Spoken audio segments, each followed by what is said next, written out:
सद्गुरुनाथ महाराज की जय. Mahayogi Swami Umanand Saraswati ki jai. On Mahashivratri day, we had gone live, and a lot of people have sent me appreciation, and thank you to each one of you who have appreciated our efforts of trying to reach out to the uh, members of the ashram. We had talked about Nabho Mudra, which is used in order to invoke Kundalini. It was a Mahashivratri day. This day, it is important because the universal energy transcends upwards. She is in an ascending position. It's an easier flow for her. Normally, energy flows downward. But on Mahashivratri day, actually Shivratri falls every month, but this is the month of which Mahashivratri, it falls once in a year, where the energies flow is towards the upward flow. It is a transcending and ascending force it is. So it is easier for the Kundalini within us to reach this Sahasrara. So on this particular day, a meditation obviously is going to be very useful. Now we tried this meditation with two things that I wish to. I will introduce three topics here. First is, we are made of 5 elements, and the universe around us is also made of 5 elements. So we are interconnected. If I need a glass of water, I have to reach out to the world to have a glass of water. If I need air to breathe, I need to reach out to the world around me. If I need heat, I need the world around me. So the world is a storehouse for all those 5 elements. But yet, I can call those 5 elements are all included in one breath of mine. When I breathe in, you can see it starts with the space around me. So the area region here is the space around me. So the space is the first, Akash. That's the first of the 5 elements, which is right here around me. Then you have, of course, there is space even within. So space is reached out. Even it is the space is within the nose. It is in the mouth. Everywhere the space has occupied. So space is there within me. Then you have the air which flows from one end to the other. So in one breath I've got the space, I've got the air. Then when here is the heat is created here. So that's why I can see this region is heat region. When you breathe out in the mouth, it is the water region. Normally you have the tears flowing down. And if your nose is, you have a flowing nose, the water tends to flow downwards. So then you have the water region. Then you have the mouth itself is the earth region. So earth, the quality of earth is fragrance. So if at all we have this mouth, that's why we are keen on keeping fresh smell. I mean, you eat something to keep your mouth smell fresh. Then you also, we saw that air stays here. It is a heat point, that is Agni. Then you have the water element, and then you have the earth element. So in one breath, we have all these 5 elements within us. Now, when you are going to practice Nabho Mudra, you have to practice on these 5 points. First, what is Nabho Mudra? Nabho Mudra, you roll the tongue inward, you hold it with the help of the palate in such a way that it is kept rolled in. Now the palate is here, up here is the palate. Now you've got the tongue rolled in this way. You can either keep it this way or you can have it this way.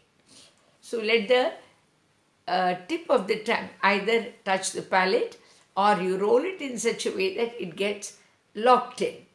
Just see that your teeth and all the jaws don't clench too tight, because you need to practice meditation in that position. So you have to be relaxed about the whole situation. But you just see that the tongue gets rolled in, and then with a gentle pressure of the palate, you keep the tongue rolled in. Now, as I told you, you have got 5 points of focus. So you have first this point, then of course you have second, and you have the third going towards mouth, third point, in the mouth, fourth point, and fifth is the space. But the space is everywhere. It is outside us also for you to locate, or you can have an external kumbhak can be used to be in space, the concept of being in space. With Nabho Mudra, I want you to also practice a straight aligned situation. Suppose when you are breathing in, that is called pran, breathe out apan. So pran and apan, they have to intermingle. They have to intermingle.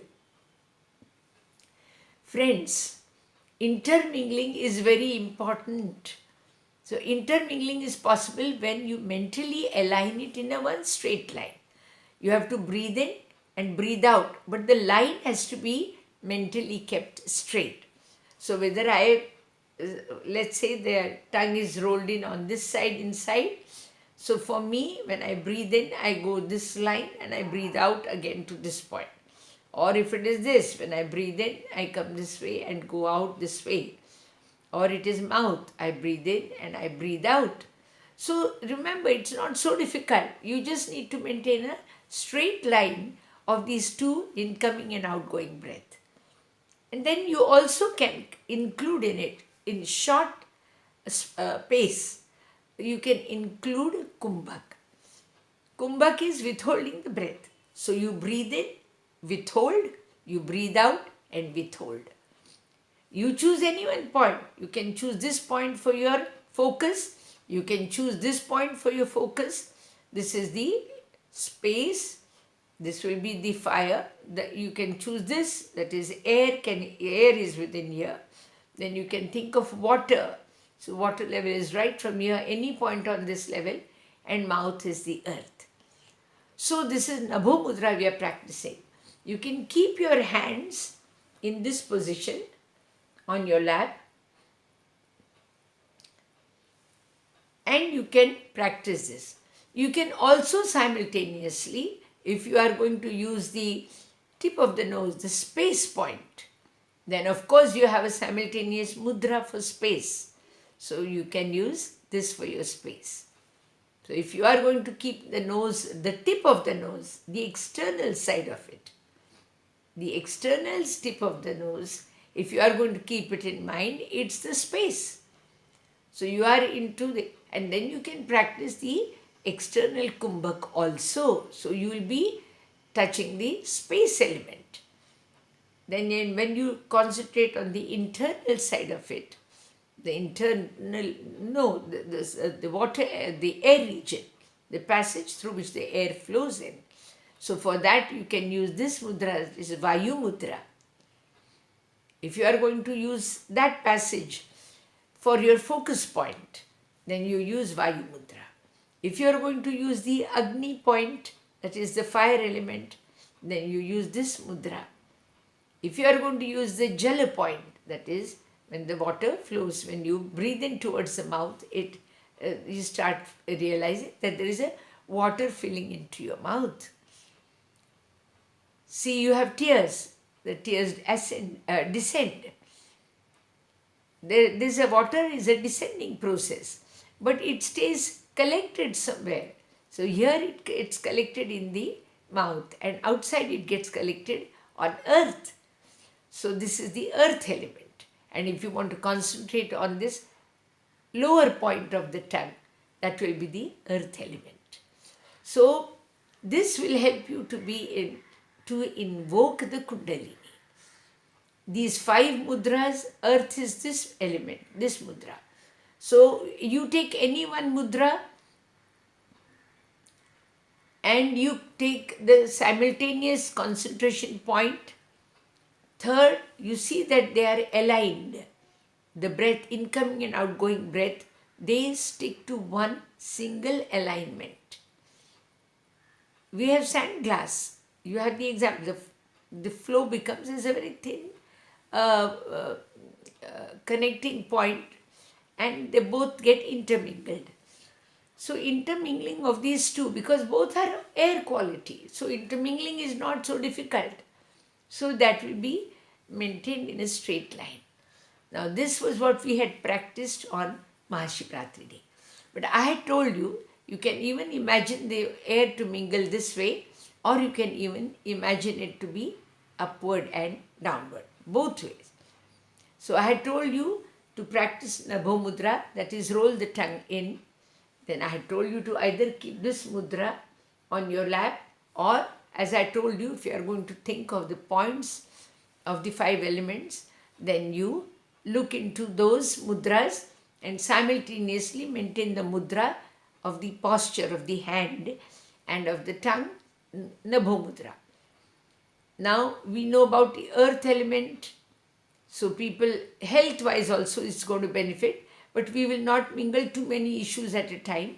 Now this is what I had told on Mahashivratri day. Mostly I had highlighted it in Marathi. Now we have 2 channels through which I can reach out, Facebook and YouTube. YouTube you can subscribe, and Facebook I will try to keep certain days in Marathi, in certain days in English, and certain days in Hindi. So I will try and see if the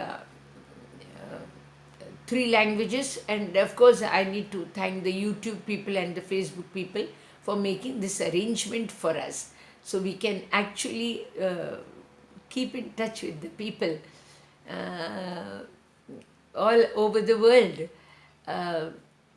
So we will come up with a suitable timings. Those who wish to, please let me know what timings will suit you all. Accordingly, we will try and make the video display and the YouTube display. However, do subscribe, because I'm not sure whether Facebook matter stays with you. All these lectures will one day, if put together, you will have a complete insight to various spiritual topics. This is Swami Radhikanand from Pune.